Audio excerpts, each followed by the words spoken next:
ఎవరి కోసం ఇదంతా చేస్తున్నావు? ఎవరి కోసం చేస్తున్నావు? శాంతి,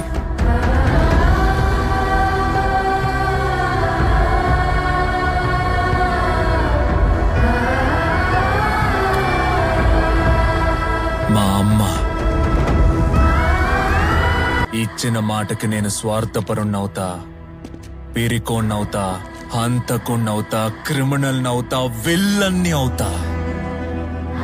తనకిచ్చిన మాటకి ఇది సరిపోద్దో లేదో నాకు తెలియదు. రాకీస్, కేజీఎఫ్